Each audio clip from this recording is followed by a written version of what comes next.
Well, good evening to everybody. Nice to see you all here on this cold night just before Chinese New Year. This is one of the series of events that we do here at the Asia Society, sponsored by our China website called ChinaFile, ChinaFile.com. I'm Orville Schell, the Arthur Ross Director of the Center in U.S. China Relations here. On behalf of our center and the Asia Society, let me welcome you. Tonight is being co-sponsored by the New York Review of Books, a publication that we partner with ChinaFile, and there are free copies of the latest edition outside. It's a wonderful partner, a wonderful publication. I've enjoyed writing for many, many years, and we have the privilege of having their archive of all of the China articles that have been written since 1964, I think it was, all on ChinaFile, so you can search it. And it's a wonderful sort of archaeological cross-section of the way we have looked at this very complicated and sometimes confusing country over the last number of decades. And I know Ian's written much for it. Mike, have you written for the New Yorker? Well, someday you will. Now, we have two great authors here tonight, and their books in great numbers are stacked outside. You can all buy them after their conversation, and I do recommend them.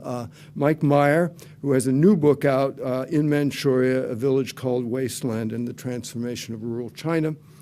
And he also wrote a wonderful book about the sort of the destruction of the old network of hutong, of alleys in Beijing, around which that great historic capital was once built, and sort of the hollowing out of this city as it turned into a modern city.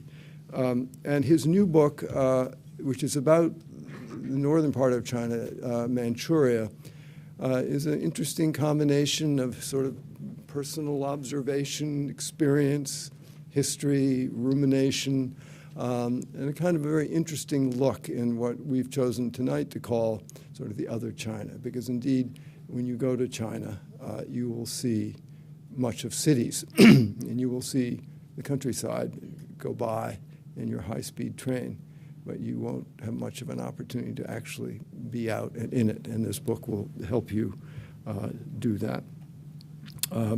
Meyer was in the Peace Corps, went to China, has a Chinese wife, and also took a course where I was dean at Berkeley with a wonderful writer, Adam Hochschild, which I think he greatly enjoyed, so it's great to have you here. Mike Meyer, and Ian Buruma. So Ian is a longtime writer about many, many topics which in any other writer you might think are sort of stretching the taffy a little too far, but in Ian's case, each and every one is done with amazing sort of intelligence and aplomb. And he's Dutch, English, has written for many years about a variety of topics, European and Asian, for the New York Review of Books and New Yorker and other publications. Spent a lot of time in Japan, speaks Japanese, and wrote a book that is kind of curiously timeless, The Wages of Guilt, about Japan's struggle, which is certainly not over yet. We were just talking about this, to come to terms with its past and the war history, which continues to bedevil its relationships with many countries such as China and Korea around it, even today. Wrote many other books. You can buy one of his books and read about all his other books, so I won't go through them. Now, we hope you'll come next week, February 25th. We have a program on security of Northeast Asia, Japan, South Korea, and the U.S. We'll also have a program with Nick Kristof, the New York Times columnist, and Asia Society President Josette Sheeran also next week. I think it is on Thursday, but you can check the schedule. So without further ado, let me hold up the New York Review, little product placement, and let me show you Mike Meyer's nice new book. So enjoy the evening. Gents? I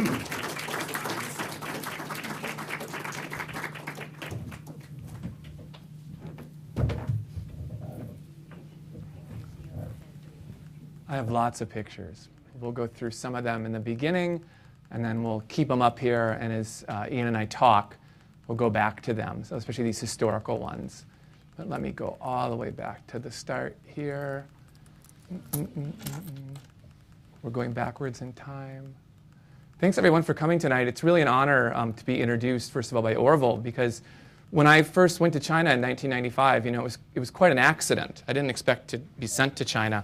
I was a Spanish minor, and I applied to the Peace Corps thinking I'd go to Latin America. And the Peace Corps offered me 7 countries, including Russia and Mongolia and Kiribati and Chad. And the list went on and on and on. It got further and further away from a Spanish-speaking country. And I finally said, I can't do this. I don't want to go. And they said, it's not Club Med. It's the Peace Corps. Take it or leave it. And I said, I'll leave it. And they called back a week later and said, China. And I said, oh, my God. I can't speak Chinese. I don't know how to use chopsticks. And they said, you leave in 3 weeks. And so that was 20 years ago this summer. I was one of the first volunteers. And I was out in southwest China, in Sichuan. And after that, I moved. So here's a map just to start us out here.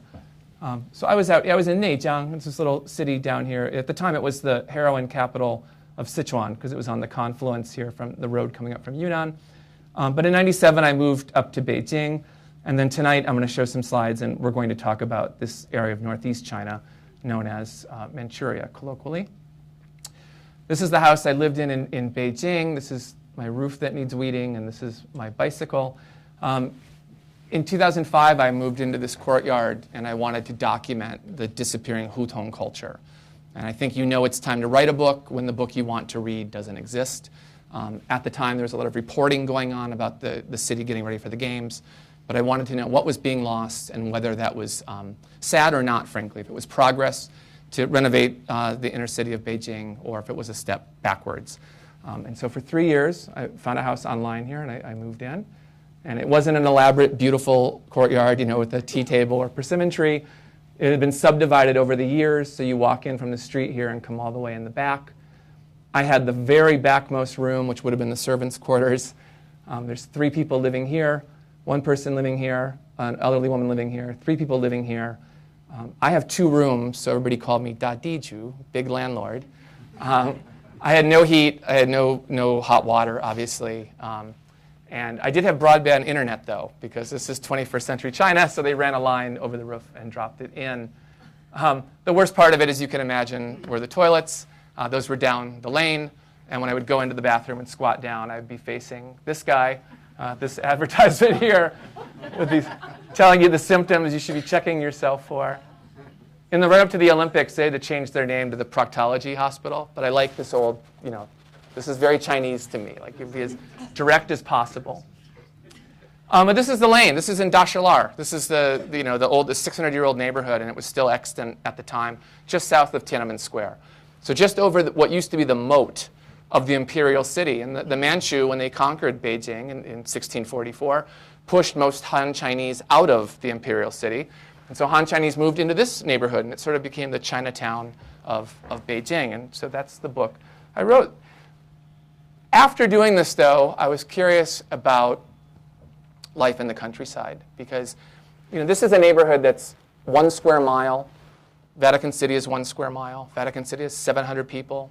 This 1 square mile has 57,000 people living in it. It was a good snapshot, to depict what was happening, not only in Beijing, but to Chinese cities nationwide. But as I think most of us know, 700 million Chinese still live in the countryside, or at least have ties to the countryside. We hear about these massive numbers of urbanization, people moving into cities. The fact is that most of those people who move into cities, the new migrants, are still second-class citizens. They can only, my students here, these are grade 4 and grade 5. Their parents could come into Beijing and work, and these kids could go to elementary school. But my students here, they're not wearing their uniforms or their safety hats or their red pioneer kerchiefs because they're studying for the middle school entrance exam, because they're not going to stay in Beijing. Because as a migrant coming into Beijing, you have to go back to where your residence is. And so this is an issue with China right now. You still have 700 million people living in the countryside or still having ties to the countryside. And that was one thing I was interested in, is how this is reforming. But I also just wanted space, to be honest with you. You know, I was living in a courtyard home, very tight quarters, no lock on the door, no privacy at any time. And I wanted to just experience a very different part of the country, one that was a little bit more akin to my time in the Peace Corps. But instead of going to the southwest, I went to the northeast. I went over the Great Wall. For reference here, this is Beijing. The Great Wall runs about here. So this area, you know, nowadays it's Heilongjiang and Jilin in Liaoning province. Historically, it includes parts of Inner Mongolia. This is about the same size as France and Germany combined, geographically. Also equal in population, 110 million people. And also, you know, sort of like those flashpoints along the French-German border, this, you know, has been described through the years as the cockpit of Asia, the Alsace-Lorraine of Asia. This area was the source, you know, the site of enormous conflicts, geopolitical struggles, and other struggles that were going on from 1900 onward that Ian and I will talk about, which he certainly knows a great deal about as well. This word Manchuria, I think the connotation we have of it today is of the Japanese puppet state of Manchukuo, which lasted from 1932 to 1945. But the word Manchuria itself long predates the Japanese. It goes back to Jesuit-drawn maps of the 18th century that labeled this land the ancient land of the Manchu. That was picked up in Japanese translation that the Dutch cartographers then used, that made its way into British atlases and then onward into American atlases. And so in the 18th and 19th century, the word Manchuria sort of became romantic, I think, in a bit like Timbuktu. You know, it was a place that a lot of explorers set off to, especially after the American West had been pioneered. And a lot of the diaries and the books I quote in my own book sort of echo Lewis and Clark's journals or Daniel Boone's journals, you know, setting off into this frontier. One thing that really drew me to it as well is that, you know, when you're in China, you always hear 5,000 years of history. 5,000 years of history, 5,000年的历史, right?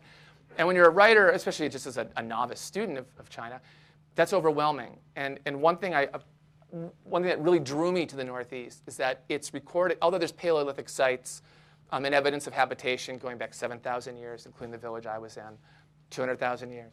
Most of its history, its recorded history, is within the last 400 years. So again, Shakespeare wrote Romeo and Juliet in 1595. The Plymouth, you know, Pilgrims landed at Plymouth Rock in 1620. So for me, it's a more bite-sized, intelligible sense of history. Right? We're talking about the last 400 years. 400 years that probably exerted more influence on modern China as we know it than any other region. Because the Manchu who come from this region, who went over the Great Wall and ruled Beijing, or ruled all of China as the Qing dynasty, you know, added Xinjiang, the far west, added Tibet, added Taiwan, added this area officially. The border used to go much farther north over the Amur River. So our concept of this multi-ethnic, you know, 56 nationalities that make up China, the present borders we see also date from the Qing dynasty. Now again, I was drawn to this village in particular named Wasteland, not because of the name, which is a delicious name for a writer. You know, it's called Huangdi, Da Huangdi in Chinese. There's also a Xiao Huangdi. They have an inferiority complex because they're small, wasteland. But my wife is from this village. And my wife migrated to Beijing and went to university, ended up going to Berkeley and graduating law. But she still has strong ties to this village. And another thing that really struck me about moving there was if she and I want to go back to places we dated, you know, 17 years ago in Beijing, we can't. Those restaurants are gone. The lakes are still there, but the alleys we walked in, the places that we fell in love around, have vanished. Whereas in the countryside, you know, there isn't this nostalgia for it, like the good old days, because it was pretty awful in the good old days in the countryside. But we can still go back and she can show me, here's where my grandmother planted rice, this very field. And I used to sit right here. And she would sing folk songs to me. And here's the folk song she sang, right? And so I felt I had a little bit deeper connection to this village than I did, say, my Peace Corps site or even my Beijing neighborhood. So again, I taught elementary school and middle school. I taught English as a volunteer. These kids remind me a lot of Minnesota, where I grew up, where we also played basketball outside on the snow. You can just picture the steam coming off their heads here, you know, as they're running around. It's a very prosperous village as far as Chinese farm villages go. You know, there's a new school building here. The building where my wife went to school is now the coal shed. Their per capita income in this village is about 50% higher than your average Chinese farmer. I also spent time interviewing the local nut jobs. This reminded me a lot of Minnesota as well. This is Mr. Meng. Mr. Meng lives out on a logging commune named Red Flag, and one night he saw a flash of light, went to investigate, was taken by aliens up into space, ended up impregnating an alien, and was told that in 60 years, this alien will give birth to a peasant. And I love that he's introduced class consciousness to interstellar relations, right? And my wife says he's an example of the great Northeastern art of bullshitting. Excuse my French, but he managed with this story to attract so much attention that Japanese visitors were coming and giving him TVs. A Malaysian man came and gave him a cow, and he ended up giving talks all over China, and he ended up getting offered a job at a university, believe it or not. And so this failed commune, he got his son off this commune into the university-affiliated middle school, and he's a sort of self-made entrepreneur around this great story, right? Beijing, I had this neighborhood of 57,000 people on 1 square mile and a certain era to cover, and it was exhausting to do the research. With this book, my plan was, I'm just going to focus on 1 acre, right? Just my wife's family's acre of land here, and watch it from winter to thaw to planting. They grow a very high-grade rice in this area. The Northeast, surprisingly, I think, but not historically, which Ian and I will talk about, is a leading rice producer. It produces 12% of all of China's rice, but it produces 50% of the short-grain sticky variety that we eat in sushi. Right? It's a delicacy. It's sort of a boutique crop. They only grow 1 crop a year.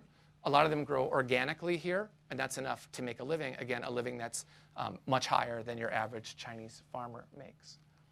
This is the rice when it's in full bloom. This is harvest time. I should note here, the village is called Wasteland, but I think you can see it looks nothing like a wasteland. It's not a snow-covered, it's not the snow-covered barrens. It reminds me a lot of Sonoma County in Northern California. And I was curious where the name Wasteland came from, right? And it dates back to the Qing dynasty, to Kangxi, the emperor, 1722, when the village was founded. But no one could say exactly why they chose Wasteland. Well, then you look at a map and you travel around, you realize the other villages around here have names like Mudtown, The Dunes, Lonely Outpost, Zhang's Smelly Ditch. And you start piecing up, people start explaining to me, well, in the days, the soil is so fertile here. It's right on the Songhua River, on the floodplain, that if you can picture saturated coffee grounds, they call it hei tu di, that black earth, that rich soil. That they gave these places these names, the theory is, so thieves and other migrants and brigands and so forth would pass by and would not settle where they had settled. This is the house I lived in, a little bit better than my Beijing house. These are my onions here. It's a grape trellis growing here. My outhouse is back here. So I shared this with a Manchu man named Mr. Guan, who's a fisherman. And this was my half of the house. And this is when you walk in the front door right here. This is my kang. A kang is a brick bed, native to the Northeast that you stuff underneath with rice chaff and light it on fire. And so even on a day like today, when you're sitting in your house, you're warm, you're on your shorts and your T-shirt often, you start to smell like baked bread after a while. That's really nice over the season. And I like that, every day when I came home, it sort of felt like I was stepping on stage, right, to write up the day's research, the day's notes. This is looking out. This is our volunteer corn growing here. Again, for a writer, I was so happy that there's one road in Wasteland, and it's named Red Flag Road, which could mean one of 2 things. Again, this could either be a red banner from the Manchu banner system, the military caste system that ruled the Northeast, or it could be red flag as in communist liberation, because a lot of settlers were brought here or moved here after liberation in 1949. Now, I'll just show you 3 more slides, and then we'll open it up. When I moved here, Red Flag Road was just a tiny 1-lane road. There's about 1,500 people living in this vast area around here. The first summer, though, when I was there, I started hearing the jackhammers and the trucks. And these guys are doing this by hand. They widened Red Flag Road. They doubled it in width. And previously along Red Flag Road, a lot of the local farmers had planted poppies and sunflowers and sort of beautified their patch of the road. Right? There's no slogans. There's no advertising out here. There's no propaganda. There's nothing like that. In fact, I got in trouble after 2 years that the cops finally realized that I hadn't registered, that I'd just been living there without anybody noting that maybe I should ask permission. This shot, quickly became this. This is Auntie Yi. She's a retired village cadre who's one of the characters in the book, who's lived here her whole life. And she used to have poppies here, and she's livid that Wasteland now has a lawn. They put in a strip of sod running here, new trees, and he noticed new solar-powered streetlights and advertising for a company named Dongfu Miye, Eastern Fortune Rice. And what started happening in Wasteland is China is now moving with they're piloting reforms that small family-held plots, which have been the norm since 1980 essentially until now, 1.5 acres in size. You keep what you grow. You can sell some to the state. You can sell it on the market freely. Moving away from that model, in part because so many people have migrated to the cities, in part because of food safety. It's hard to monitor safety when there's all of us in a room are putting our acre full of chicken or our acre full of rice, right, into a hopper and not knowing what we gave it for antibiotics or fertilizer. They're moving to large-scale farming. So the average, the U.S., they estimate, you need 2,000 to 3,000 acres to have a viable farm in the States these days. China's scaling up along those lines. You hear that number cited quite a bit. We're going to go from 1.5 acres to large land holdings. And rather than the farmers being able to acquire land and buying up and creating their own businesses, we're going to have these agribusinesses, these big companies that will come in and lease the land from farmers, take care of production, mechanize production, increase the output, and so forth.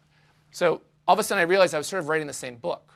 That the Beijing book was a book about this clash between developers and the government coming into these old areas, tearing down things, and building newer real estate.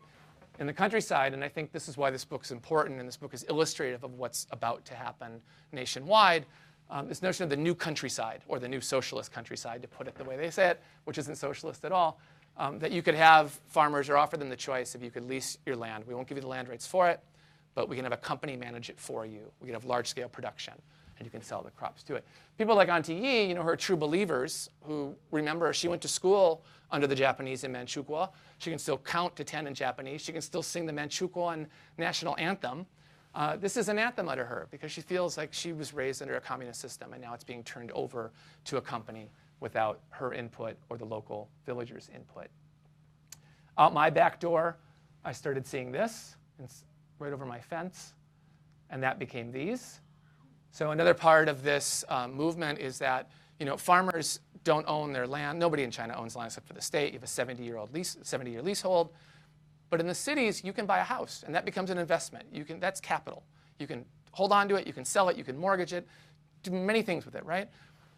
In the countryside, though, you have your plot of land assigned to you. You have the rights to use it. You own your house, but a farmhouse like the one I'm living in costs about 10,000 yuan to build. I mean, it's basically worthless. It's $1,500 US.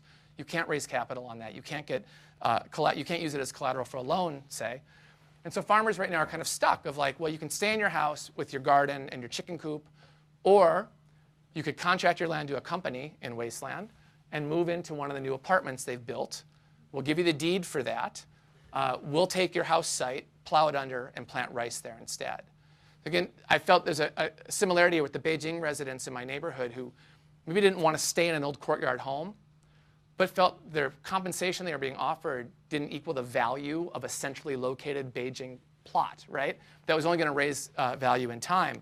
And farmers in Wasteland, like Sanjo, who's another big character in the book, another guy that's been here his entire life, who is a rice farmer, his house here, feels like, no, I've lived through 50 years of experimentation, from land redistribution to communes to mandatory grain procurement to now we have this market economy. Rice is at an all-time high. The price has doubled in the last 6 years. I want to stay on my land. I want to keep my house. I want to farm. I want to sell. I don't want to give in to what the company is asking for. 2 more slides, and then we'll open this up. Another billboard that went up around Wasteland, I think our big first billboard, this is President Hu Jintao, then President Hu Jintao, visiting in 2007. Now you know this, usually when Chinese leaders, especially the leader, visits a village, he's usually going to wear what the farmers wear. Going to be pictured in the fields with the farmers to show solidarity. Communist Party rose to power on the mantle of land redistribution. But when Hu Jintao came, the photo he took was with the corporate, with the manager of the company in Dongfu Miye at the rice company itself. He sort of gave his imprimatur to this experiment that's going on.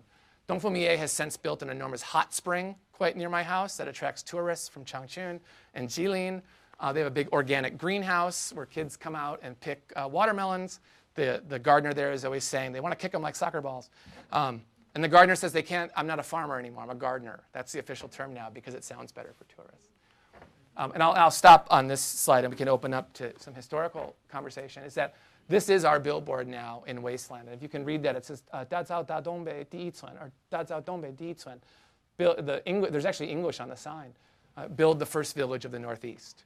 So if you remember your 1960s, study from Dajai was a big slogan that was around, like study from this commune. Now you see Huangdi, this village wasteland, being talked about in the Chinese media of this is the model that we should be pursuing next, or we will be pursuing. In fact, to the point where the #1 document that comes out every New Year's that the government releases, their most important policy paper, this year for the 12th year in a row, it was about rural reforms, and it was extolling this model of agribusiness. So I'll stop there. I have a lot of historical slides too, which is where we'll bring Ian in as well. But yeah, no, I've read your book with enormous pleasure, and in many ways it's a kind of love letter to this extraordinary region. And we're both very unusual people, I think, in the sense that here you have the bleakest, iciest, ugliest, flattest place on earth, and we're both enthusiasts. Now, I can explain to you why I fell in love with it, and it's because for the same reasons that I fell in love with Los Angeles, which I can explain. But before that, apart from the fact that it looks like Minnesota and your wife is from there, why did you fall in love with it? It's funny you say about the wasteland. My favorite quote about this area, there was a Jesuit priest that came through in the 19th century, and he said, "Although we cannot be certain where God created paradise, we can be sure he chose some other place than this." Awesome. I think for that exact reason, probably that draws you to it, is that it is beyond the pale. That's what Chinese often call that area, right? That if you went to the Northeast, you were essentially exiled, or you were a famine sufferer who was going over the wall to plant. And I was drawn, maybe it was a Minnesota connection, but I was also drawn to something that I hadn't read a lot about. The more I dug, the more I found out. Because it had so much historical conflict in the last 100 years, there's a ton of relics still standing. This is very different than southern China or in Beijing, where things have been torn down. It really did sometimes feel like I was traveling on this board game called Empire, and these old relics have been left like playing pieces behind there. So I was really drawn to that as well. Yeah, I think what you say about if God had meant to build a paradise, that gets to why it reminds me of Los Angeles. In that, since God is not going to build a paradise there, man has tried.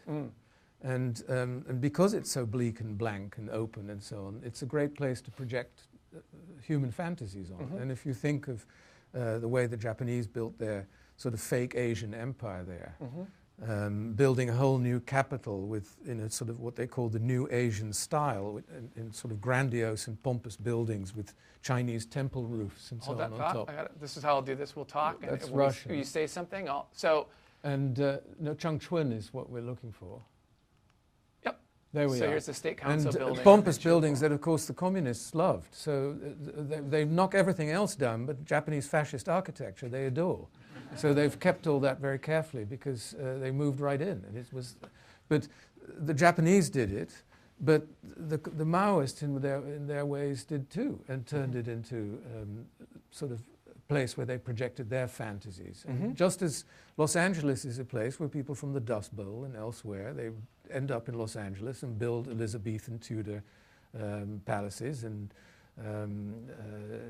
Mexican fantasies and French chateau and so on. And so the whole place looks like you could see the human imagination at work. Yeah. And I think that's sort of true in Manchuria. I'm glad you brought that up because when this, by the way, I'll go back to Russia. So historically here, quickly, This is, usually when you go to ruins in China, or especially historical sites, you see better signage than this. There's usually somebody selling socks out front. There's usually an admission ticket to get in. This is the Jin Dynasty capital site. And the Jin, in 1115, went south and conquered Beijing. So when you think of the Central Lakes in Beijing, this is from Zhongdu, their capital. And this is what it's a little bit hard to see in this light here. This is all that remains of that site. But this was the Jurchen people who were united and became the Manchu. And they were defeated by the Mongols. Genghis Khan came in with flaming arrows in Beijing, and the streets were slippery with melted flesh, goes the story. And Wanyan Aguda was one of these leaders of these people that swept down south. But it wasn't until Nurha Tse, who was the father of the Manchu, this is late 16th century, so again around Shakespeare's time, 1580, 1590, he, and then after he died, his son coined the term Manchu, united these northeastern tribes, went south over the wall, and again created this empire from what we know of China today. There's 6,800 languages in the world. Half will go extinct in the next 85 years, but none were once as widely used as Manchu, because it was, although Mandarin was the lingua franca of the Qing court, obviously the Manchu were the rulers of China, and they had numbers and spoke this language. In this village, this is the last village in Manchuria that I could find, that there was native speakers still there. There's 3 women in their late 80s who are native speakers who speak this. But at the local elementary school, you can see here's Manchu here, and this is the Chinese underneath it. This says passing on Manchu culture begins with me. There's a man in his late 30s who's teaching Manchu to children. His grandmother taught him. He's trying to pass it on and preserve the language, right? But to go back to what you were saying, Ian, the Manchu had very conflicted feelings about their homeland once they left it.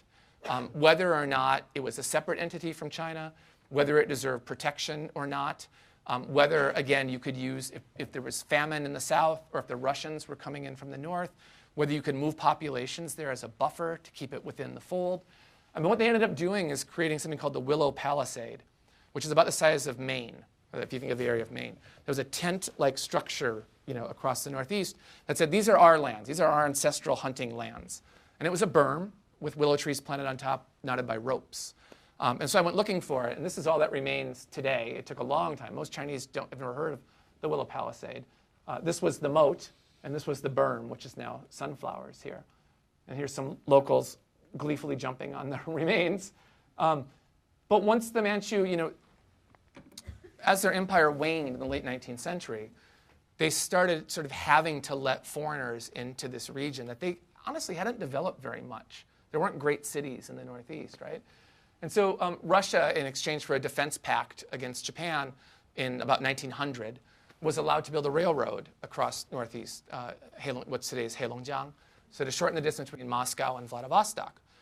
They took the example from Montreal to Halifax. There was a train line that went across Maine to bring up Maine again. And the Russians did treat this as a blank space to which they could project their own visions, to the point where, this is in Harbin, this is St. Sophia's Orthodox Cathedral. There's great debate to this day in Harbin of when was the city founded. Because when they wanted to celebrate their centenary, the local government said, no, that's the Russian founding date. You're basing it based on 1898. We were here before, we could have a different date. But you're right, these were places where they projected these aspirations. And you see relics like this. And you see old train stations still on the train line. And Ian, this brings me to you. You actually were one of the first writers I read about the Northeast. You were one of the first people in the 90s who actually wrote about the Northeast. There's an academic named James Carter, but you were writing about it for mass media.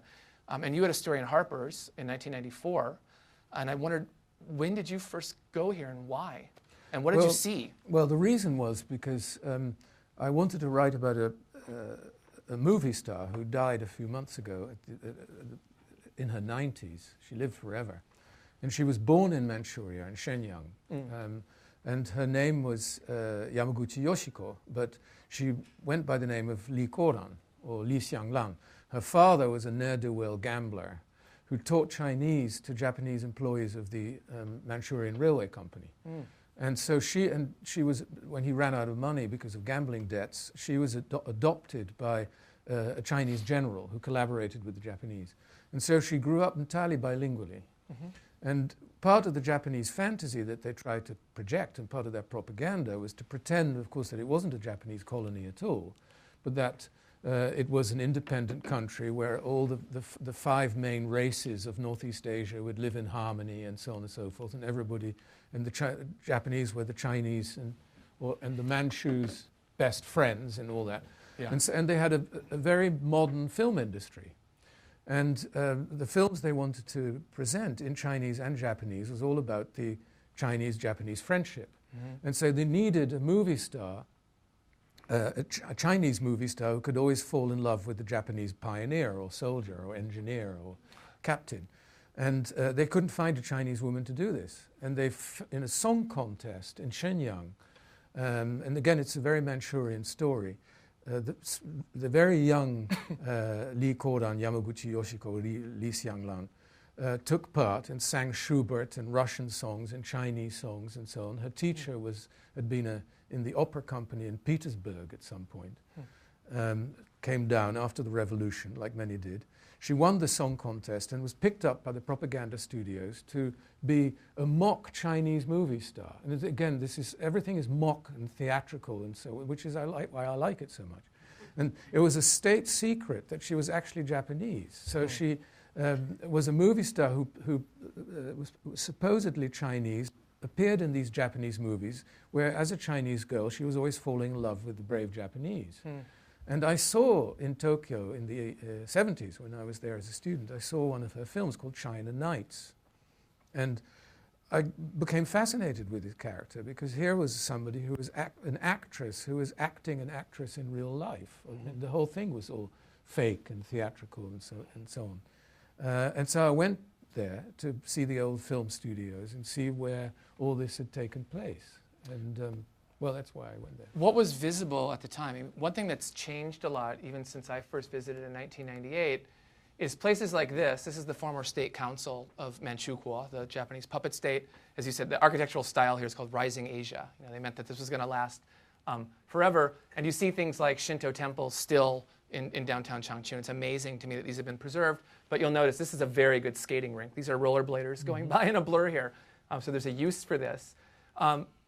But things like Puyi, he's the last emperor, you know, the Manchu that abdicated in 1911 when China became a republic, officially in 1912, and was brought to the Northeast by the Japanese secretly in 1931 and thought he was going to be installed on the throne. It turned out he wasn't. He was going to be the puppet emperor. And now you can visit the puppet emperor's palace. And these places are now, you know, patriotic education bases. And I'm wondering, when you were there in the 90s, if they were boarded up, or if even then there was a sense of, we should preserve this because this illustrates Japan's occupation, or Soviet encroachment, or Korean migration, and so forth. I can't remember anymore. The patriotic museums were not there yet, because I think the one in Shenyang, which is the biggest one, was opened later. The ruins of the place where the so-called Unit 731, the notorious Japanese army unit where they did medical experiments and biological warfare and killed large numbers of people in horrible conditions. Yeah, that was open, because I remember going there. And that used to be a tiny little white museum. Yes. In the last 4 years, they've actually moved it to the original camp. And now it's full of gruesome waxworks of people being tortured. So 3,000 Chinese and other nationalities were practiced upon here for germ warfare. And it's a bit haunting when you visit the site now, because right over this wall here is a middle school. So as you're walking through these gruesome exhibits, you're hearing children's laughter going on in the background. So when you were there, was there any talk, by the way, so everything with Manchukuo is appended to it, So Puyi's the puppet emperor. That was an old salt palace. This was a salt palace. It was a temporary palace for Puyi, and he's the puppet emperor. This is the puppet emperor's palace. When you go inside, you can actually see a puppet Puyi. Here he is, gleefully conferring with a Japanese general. You know, in the book, I use a lot of his diaries and also his testimony to the Tokyo War Crimes Tribunal, at which point he was 40 years old, and pretty much talking to save his life at the tribunal. He was not charged with any crime, nor was the person who was in charge of the Unit 731 germ warfare base. In fact, he was given immunity. The Japanese practitioner was given immunity by the U.S. Army because of his experimental results, which they wanted to keep out of the hands of the Soviets. But you know, one thing that I think is changing a lot in China, especially in the Northeast. So how does this illustrate what's going on in the rest of China? We often hear about this conflict with Japan, right? And there's obviously the wartime atrocities, the rape of Nanking. There's the Diaoyu Islands, which were first ceded to Japan based on a treaty that resulted from a war having to do with Manchuria. But in the Northeast, I think the attitudes are a little bit different than the rest of the country. So although on September 18th, which is the anniversary of the bombing of a train that started was the precursor to Japan invading Shenyang proper. And which was again a theatrical act, because right, it was done by the Japanese, but they pretended it was done by Chinese bandits, and that allowed them to take over. So now, on that date at 9:18 in the morning, across the Northeast, we stop in school, traffic stops. There's an air raid siren that blows in commemoration of this. But there's another sort of competing narrative, I think, that I see in the research for this book, which is, speaking of a tabula rasa, or a place to project your dreams, Japan's farms were failing in the 1930s. They had an idea to send farmers from Japan over to the Northeast earlier. It didn't pan out. But in the late 30s, they said, we're going to have this thing called the Millions to Manchuria program. The idea was that you would take second and third children from a failing village, put them on boats, put them in the Northeast, name the new village the same as the home village back in Japan. So you'd have the family line replicating. You'd have the same name going over. And eventually 270,000 of these farmers got on these ships and went to the Northeast to settle. They were told you were going to be given 25 acres of land and a horse and labor. They didn't know often until they got there that they were taking land that had been forcibly taken from Chinese. In the book, I have police reports of the Japanese who would go out and bayonet Chinese farmers sometimes to get them off their land. But these people came over. And another thing I talk about in the book is that the men were exempt from the draft. But as the war started turning against Japan, a lot of these farmers, the men, were drafted. So the women and children were left behind.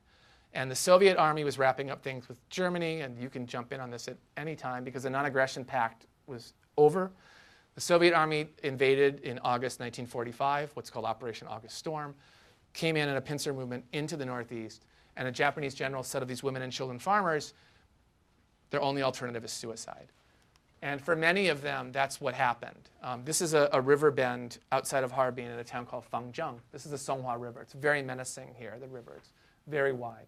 And on these docks here is where women and children waited for Japanese transport ships that never arrived. And many of the women put their children on the docks and stepped into the water. When I was there, this was in 2012 even, there's a local historian who's been trying to get a plaque erected here to show at this site and other sites in this region that these farmers were also victims of Japanese imperialism, that civilians were also victims of this war. And he's not without precedent for recommending this site be preserved because a few kilometers away, there's a Japanese, this is the only picture I could find of this. This is off a web portal that's since been deleted. But there's a Sino-Japanese friendship garden, which is a cemetery where bodies of Japanese settlers were buried. And the women who adopted the orphans after they died, the Chinese, they were buried in the cemetery as well. Zhou Enlai opened the ceremony, was in favor of the cemetery in the 1960s. It was not destroyed during the Cultural Revolution. It sort of existed in this backwater, named Fangzheng. Well, in 2012, they put up a new memorial for 500 more Japanese women whose bodies were found, of these farmers. And within days, the difference now is that there's the internet, right? And within days, news of this memorial had spread, and Chinese nationalists from the south of China came up on the train and spray painted it and smashed it. The next day, a bulldozer came and buried it. It was a national. I heard a slightly different take on attitudes to Japan. I mean, the patriotic museums are, as you mention in your book as well, are a way to cover up the vacuum that was left after the point that nobody in China really believed in communism anymore, let alone Maoism. So they needed something else to justify the monopoly on power of the Communist Party. And that was the idea that only under the continued rule of the Communist Party would China be great and never be humiliated by foreigners again. And the foreigners are partly the Westerners, hence the fact that you have patriotic museums about the Opium War and so on in the South, but particularly the Japanese. So anti-Japanese feeling is very much stirred up when it suits the government, or stirred up in sometimes in rebellions against the government. But if you think of sort of spontaneous hatred of the Japanese and so on, what I was told, and you spent much more time there, so you could either confirm it or deny it, but that people in the cities, Chinese, whose families had lived in the cities during the 30s and 40s, often don't have such bad feelings about the Japanese, especially in places like Dalian. That's true. You had a fairly large Chinese middle class who benefited from modern amenities, from schools, universities, transport, and so on, because like all colonial powers, like the Chinese in Tibet today, the Japanese like to justify their de facto rule by saying, well, look at all the modern stuff that we're building, which they did. It was in the countryside where, as you say, when people were kicked off their land and so on, often violently, that there's far more resentment. Which is interesting because most of the uprisings in the Manchukuo era took place in the countryside, not in cities. It was over, requisitioned land and things like that. The so-called bandits. Yeah, that's right. They always use and the bandits could be nationalists, they could be communists. I mean, there were factions. You know, and I don't know if you saw this when you were there too, Ian, but another aspect of World War II, one thing is so interesting anyway, is that how near World War II still is in this part of the country. Places like this, was this open when you were in Shenyang? I can't remember. It was probably a machine tool factory when you were there. Yeah, probably. This is an example of that push-pull of the national narrative and patriotic education bases. This sign was put up in the run-up for the Olympics because Shenyang was going to host some of the events for 2008. And a big show was made of inviting some of the POWs back to this camp. It's since moribund and is rusting right now, and there's fits and starts over who's going to finish the museum. But this was a camp outside of central Shenyang where Japanese brought 1,500 prisoners, including the general who surrendered Singapore, the general who surrendered the Philippines, survivors of the Bataan Death March, who were put on hell ships, as they were called, brought to Korea and then shipped further north into northeast China. So this wasn't there when you were there. No. And sometimes it's being dubbed a patriotic education base, and then it's taken off the table. It's like, and there was a big argument with some of the veterans, including this guy who I interviewed before he passed away last year. This is Sergeant Harold Leith. He was an OSS officer who parachuted into Shenyang, armed only with a pistol. He and 4 other people, and were landing in an area of 30,000 Japanese to liberate this camp.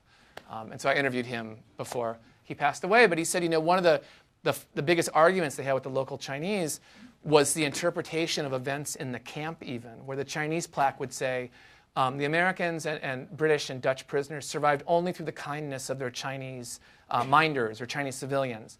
And this camp is an example of Japanese fascism.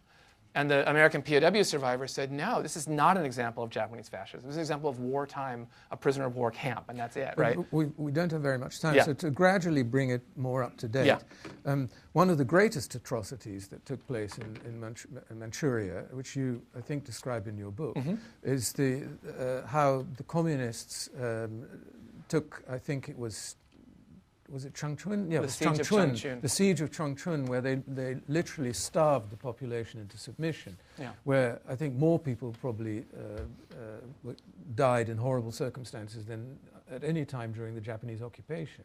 But to what extent do people talk about that still? Is that a living memory? It's interesting. I'm glad you brought that up because, say, the women and children, the Japanese pioneer farmers, about 80,000 perished. So that's equivalent to the number of people who died in Nagasaki. In the siege of Changchun, which happened in the Chinese Civil War after the Japanese... 46? 46, correct. Changchun at the time had been the capital of Manchukuo. It had 900,000 people in it.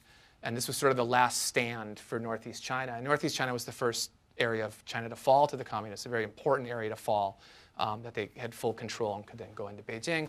But the siege of Changchun was the Kuomintang, the KMT, was inside the city of 900,000 people. And the Communist Party, the Communist Army, sorry, the Red Army, the 8th Red Army, surrounded the city.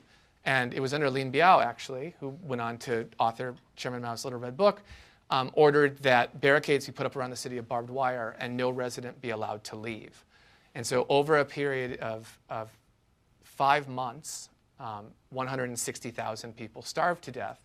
And there was a Chinese general who wrote a book called White Snow, Red Blood, in 1990, which was quickly banned and pulled from shelves. But when you look at that book, he interviews some of the generals that were involved in that campaign. And they have entries from their logs of, it's becoming very difficult to explain to the troops why we should turn back civilians when they're handing us their babies, or they're telling us they're eating tree bark and so forth. And the general said that Hiroshima also had 160,000 casualties, and Hiroshima took 5 seconds, and Changchun took 5 months, excuse me. You still meet survivors of that siege in Changchun. And I went to a park. There's a park under a statue of Chairman Mao. This isn't it, but it'll do. That's a shame. Chairman Mao. Where you still meet people, elderly people, and you gather around and you say, hey, do you know about the siege of Changchun? They say, know about it. We were there for it. So it's still very much on mind. And a lot of the people, and somebody I quote in the book, say, this is in the textbooks, the children are taught that Changchun fell without a single shot. And they say that's the worst sentence ever been written in Chinese history, because students should know that we didn't need to shoot anybody. We did it a different way, right? And children should know about that history. To bring it even further up to date. Yes. I think you say it near the end of your book, but that one of the things that the farmers and the local people you knew in your village were fed up about is that it's always people from the outside, the state, that is telling them how to lead their lives, telling them how to live, projecting their vision of the ideal society on Manchuria. The very latest developments which you describe of that symbiosis of government and business and developers and so on, what is it going to look like in another 20 years? How much of the Manchuria that we've seen will still be there? Apart from the Japanese fascist architecture. Which is a tourist attraction now. You can even stay in the hotels they built. You still see around the village, it's like seeing a fallout shelter sign on a post office in America, that rusting sign. You still see, long live the Communist Party, and learn from Dajai, the commune. But you're right, this is what we see in our village now. There's an advertisement now for the rice company as you go in, with its slogan, for its road, with its light posts, and so forth. And that is something people said in Beijing also. People say, whose city is this? Is this our city or not? Do we get to make decisions about how the city's going to look, how we can live, and those things? Countryside now, I'm hearing the same thing. Can we make the decision or not? It's one thing, and I should say this is absolutely generational. Younger people in Wasteland are more than happy to get off the land, to lease that land to the company, go to the city to work. In many ways, the city is coming to them, right? There are no 4-H clubs in China. Children are not taught how to plant rice or harvest rice anymore. Their parents don't want them doing that work in the first place. But the older generation feels like we've lived through this. We've experienced the communes. We've experienced the household responsibility contract system. We remember ladders. Why is it now that somebody again is coming from without and telling us what to do? But so far, all these experiments over the last 100 to 200 years, certainly 100 years, have all ended in disaster. The Cultural Revolution, the industrialization under the Japanese. Environmental pollution we've seen in cities. Will this end in a disaster? Like Joe and Lai says about the French Revolution, maybe it's too soon to tell. Yeah, which apparently he didn't mean. He didn't really say that. He didn't. No, he said something like that, but he didn't mean the French Revolution. He meant 1968. May really? 1960. Oh, that revolution? Yeah. This is too early to tell. Anyway. I wonder if it's a bit of a shell game right now in that China, I felt often that the changes I saw in the Hutong, let's say in Beijing, maybe ultimately were a way to get people off the dole, right? Maybe Beijing and Chinese cities didn't want to be landlords anymore, and you could raise GDP by creating a property market so we can push people out of these older areas because they have subsidized rents, get them into the market economy and so on. And I'm wondering if what's going on right now isn't sort of the same thing, which is we need to maintain our grain output on rapidly decreasing land. China has urbanized an area of farm area equal in size to the state of New York. It also has pollution on its farmland equal in size to the state of Maryland. And so there are strong pressures on agriculture anyway. And I'm wondering if this isn't a way of saying, well, if you want to leave the land, we'll give you a nice price for it. Get off. Whereas many villagers, especially the older characters in the book, say, no, give us rights to the land to buy and sell it or mortgage it ourselves, the way people in the cities have the right to raise capital with their houses. But that's not going to happen, you think? There's no indication that's going to happen. Although you hear Chinese academics bring it up every year, and sometimes at the National Political Consultative Conference, you hear it being brought up. At the end of the day, the Ministry of Agriculture at a press conference last week, they chided a reporter for asking this question, saying, you really don't understand, do you? If you read the Constitution, it's quite clear. All land in China belongs to the state. And to do otherwise, even in a pilot program, would be to violate the Constitution. So I think that's where we're at right now. Well, with that, I'd like to offer you the chance to ask questions. Back there.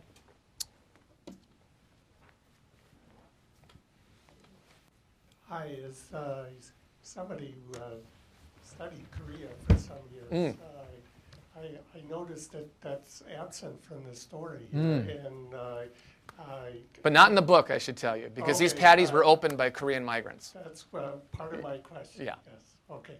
I didn't mean to preempt you there. We were talking about that before we started. Korea is deeply entwined in the history of Manchuria, because if you look at the current leaders in Northeast Asia, Abe's grandfather was the Minister of Industry in Manchukuo and a slave driver, really, and a very important figure there, up before becoming the sort of Albert Speer of the Japanese wartime government. President Park of South Korea's father was in the Manchukuo army with a Japanese name, and trained in either Changchun or Shenyang, I don't know, but so... And Kim Il-sung, his family were migrants to the region, and he went to school in Jilin, and he said that Juche, what he learned fighting with the communists in the Northeast, informed his policy for North Korea. So, yeah, I mean, and talk about zany experiments. I mean, North Korea, of course, is not a million miles away from this area, so... I should say, though, they're right kind of where those clouds are. There's a North Korean village here in Wasteland. I write about that in the book, including people who aren't there legally, who've come over the border, right? Because we're about a 4-hour bus ride from that crossing. And people in the area know very clearly that the Koreans were the one that came. They were the ones that showed that you could grow this rice in the Northeast, definitely. That began in the 1910s, 1920s, yeah. In fact, when you look at Manchukuo textbooks, there's no border where the Yalu River is. The idea was that it'd be linked from Changchun to Pyongyang, and back up. There'd be a rail link along the peninsula. Yeah. Can you just speak briefly about what the experience was in Wasteland, the kind of the commune era? The commune era, what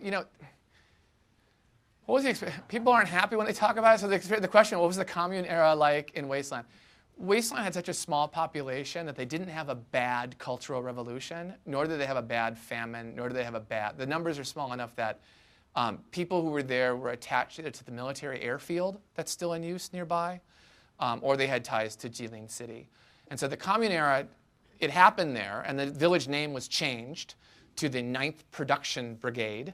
I learned in the writing of this book that when you see township or village, these were all at one point, corps or brigades, during the commune era. They just changed the names later on.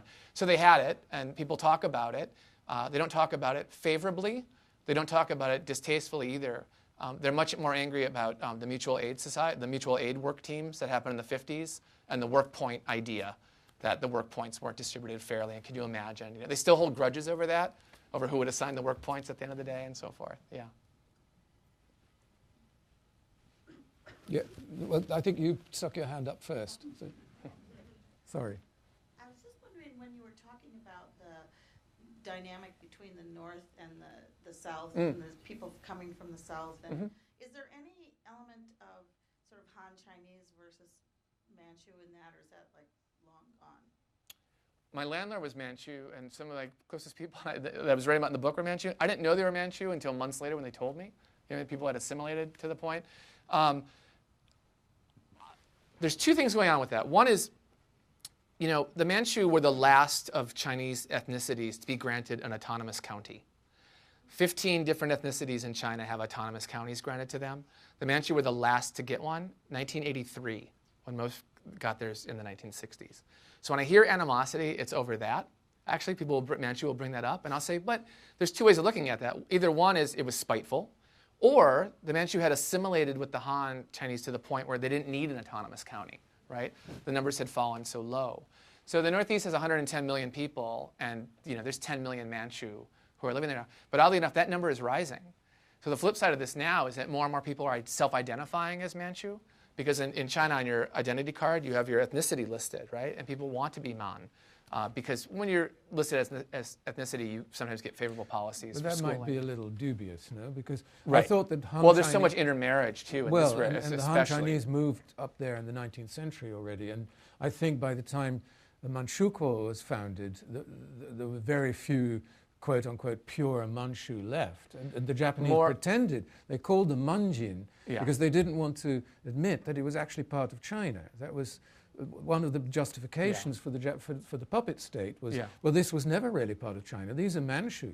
In fact, Auntie Yi is still angry that, like, when she went to school, she couldn't speak Chinese, nor she could say the word Chinese. She was speaking Manchukuo language, and she was a Manchukuoan. But in fact, it had been Hunified by the early 20th century. And more Manchu lived in Beijing than in all of the Northeast by the fall of the Qing dynasty. The big waves of Han migration happened in 1922, 1923, 1 million a year. More people than came through Ellis Island in a given year, even at that peak. But yeah, people had been moving up there since the 1850s. Right. So it's spread. But it is an interesting question. I find people now are very proud of their Manchu culture. This comes up a lot. Yeah, I've had a couple of friends in Beijing identify themselves as they're really Manchu. I ask in the book, like, will one day China have hyphenated ethnicities? Like, we're Chinese American or Korean American? You know, could you be Chinese Manchu? And everybody just laughs at that notion, but we'll see. Maybe in 50 years. Well, it's probably more like Native Americans who have a remote great-grandfather who might have been a Sioux, who now sort of walk along in parades with feathers on their heads. But anyway. Could you comment on the... Thank you. Could you comment a little bit on the companies that would take over or are taking over to farm the land? Sure. Are they profitable? Who owns those companies? Do they lease the land from the government? Mm-hmm. Good question. So the biggest one we can go, it's hard to talk about Chinese farms as typical because there's so many in different geographic areas, and cotton is different than poultry, different than rice.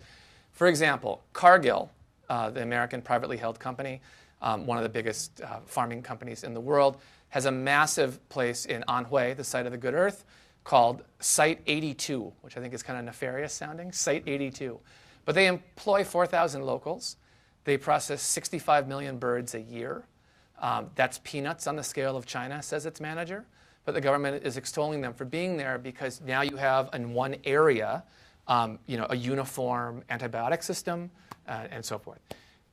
In my town, Eastern Fortune rice was started by the poorest farmer in the village. There's a creation myth in 2000, driving around and trying to get contracts from people and getting permission to do this. So that's one thing.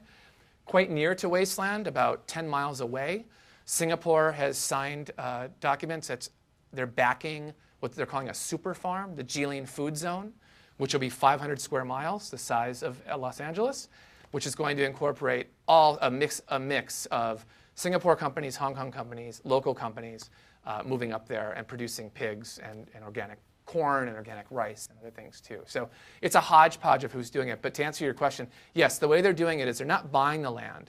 They're contracting the land for a 3-year period. So right now the average Chinese farmer makes 10,000 yuan a year.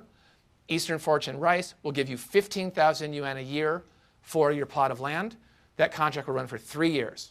At the end of 3 years, you can negotiate differently if you want. People like Sanjo, the older gentleman I showed you in the book, says, no, the price of rice, I can do better than that. He earned more than 15,000 yuan last year, even though everything's up in China. Production costs are up too. So that's the difference right now, is people deciding, do we want to sign these contracts or not? I think overall, it's not a bad thing, just like I don't think overall, at the end of the day, the renovation of Beijing isn't a bad thing, because poverty is awful. No one should live in poverty, right? And if people want the choice to do this, they should be able to do it. But as I saw in Beijing and in Wasteland, some people don't want to do that. They don't want to take that path.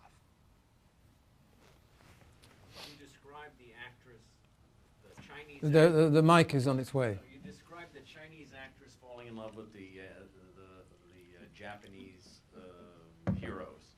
So you had this Manchukuo period. Was there a lot of intermarriage, and what's happened to the people that are that have that particular kind of mixed ethnicity, or don't they exist? Well, do you want me to answer that? Yeah, go. Well, I don't think there was a huge amount of intermarriage when the Japanese were there. I'm sure there were some, but probably not that much.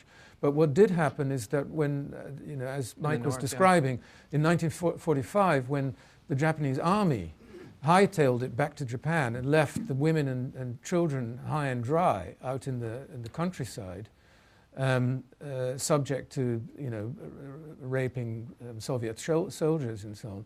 Many of them, of course, didn't commit suicide, but they had to escape, and these are horrendous horror stories. And many of them handed over their babies and their children to Chinese peasants because that was the only way that they might survive. And quite a large number of children ended up that way. So in the 80s, I think it was, when people were allowed to leave China or visit Japan for the first time, it was almost a daily soap opera on Japanese TV of these sort of rather hapless, now sort of middle-aged people coming over in sort of mouse suits, sort of blinking in a bewildered manner into the TV lights when they arrived at the airport in Tokyo. Didn't speak a word of Japanese. Being met by sort of very, very old Japanese, sort of crying and embracing them and so on. They always looked a bit stiff and awkward. And this is ongoing. I interviewed people in Tokyo who are part of this, and some of them are still taking Japanese classes. They're 82 years old. This repatriation was still going on. That county I mentioned, where the cemetery is, Fangjiang,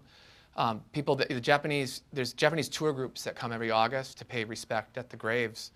But that county estimates that 1 out of 5 people in the county have been to Japan or worked in Japan, and remittances still come back from Japan. These ties are still there, and people in that county feel, after that smashing of the memorial I showed you, they were quoted in the press of saying we're being treated as traitors, when in fact we're victims of all this too. Like we're playing the hand that we were dealt. We're an example of Sino-Japanese friendship. Why are you doing this? But the actress had to prove in 1945, when the war was over, she was arrested by the Chinese as a traitor. And so she had to prove that she actually was never Chinese and that she was Japanese. And so she did end up going back to Tokyo and then became had a TV show for housewives during the day in the 70s. And she felt always, I was on the wrong side during the war, so now I have to be on the right side and stand up for the downtrodden Asian people. And became very proficient at interviewing sort of great heroes like Kim Il-sung and Idi Amin and other terrible dictators. Yes. One more question in the back. Yeah. So I was born in northeastern China, so it was actually talking about my hometown. Like you have lived in northeastern China, they have a very strong identity of collective identity, like Dongbeiren, northeasterner. Right. And you talk about there are a lot of so-called patriotic educational bases. So do you think if Chinese, the Communist Party, if the Communists had not been trying to build that a patriotic educational basis or similar educations, do you think the collective self-identity of Dongbeiren or northeasterner would be as strong as what we are seeing right now? I really do. I think it's very akin to how people in Montana have a collective identity, or people in California have a collective identity, even though the state's so diverse. I think they're united around the cuisine. I think they're united around their history as pioneers going there and the landscape and what's happened there. They're united around their dialect. I'm sure you speak Dongbei-hua, it's that sing-song. I love it, right? So I think that is definitely there, and sort of this idea of we won. We're the survivors. We took care of the Soviets and the Japanese and the KMT and the warlords and everything else. There's that sort of collective spirit, the way I think you find in the American West. And the dog meat stew in Shenyang is very good. Well, listen. Okay. Let's thank our two.